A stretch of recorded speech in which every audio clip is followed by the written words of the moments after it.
నేను హిందువును. నేను సనాతనుణ్ణి. అయితే ఈ సనాతన ధర్మంలో ఉన్న ప్రతి ఒక్కరికి యుగాల గురించి, యుగాలలో ధర్మము యొక్క పాదాల గురించి అందరికీ తెలిసి ఉండాలి. అప్పుడే మనం ఇతర మతస్థుల మీద పట్టు సాధిస్తాం.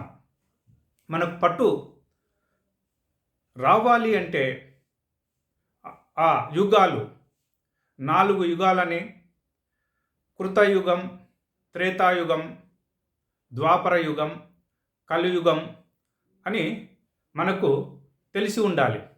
అదేవిధంగా ధర్మానికి 4 పాదాలు ఉన్నాయని, 4 పాదాలు ఒక్కొక్క యుగంలో ఒక్కొక్క పాదము నశించిపోయిందని విషయం కూడా మనకు తెలుసు. అయితే ఆ పాదాలు ఏంటివి అనే విషయము మనం ఎప్పుడూ పట్టించుకోలేదు. దాని కారణంగానే మనము ఇతర మతస్థుల దగ్గర మనకు ఏమీ తెలియనట్లుగా మనము ఉండిపోతున్నాం.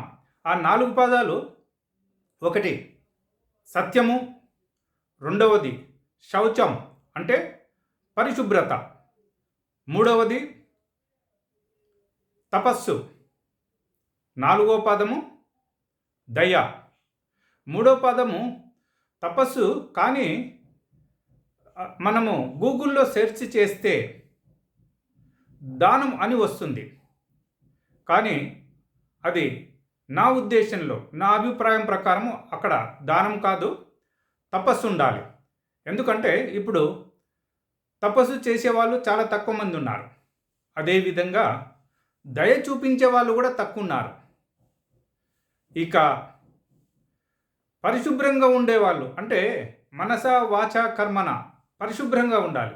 దాన్ని శౌచం, సంస్కృతంలో శౌచం అని అంటారు. అది ఎంతవరకు ఉంది అని ఎవరికి వారే నిర్ణయించుకోవాలి. ఇక సత్యం, ఎంతమంది సత్యం మాట్లాడుతున్నారు అనేది కూడాను ఎవరికి వాళ్ళే నిర్ణయం తీసుకోవాల్సి ఉంటుంది. ఈ సనాతన ధర్మం గురించి వివరించాలంటే అది నా జ్ఞానానికి సరిపోదు. ఎందుకంటే నేను వేదాలు చదవలేదు, స్మృతులను చదవలేదు, శాస్త్రాలను చదవలేదు. నాకు ముఖ్యంగా సంస్కృతం రాదు. మనం ఏం మాట్లాడినా సత్యమే మాట్లాడాలి. మనము ఈ సనాతన ధర్మంలో ఉన్న వాళ్ళు అంటే హిందూ ధర్మంలో ఉన్నవాళ్ళు ప్రతి మతాన్ని మనం స్వీకరించాలి. కానీ మన ధర్మం దగ్గరికి ఎవరు వచ్చినా, మన ధర్మాన్ని ఎవరు కించపరిచినా, మన ధర్మం గురించి ఎవరు అవహేళన చేసినా వారి తాట తీయాలి.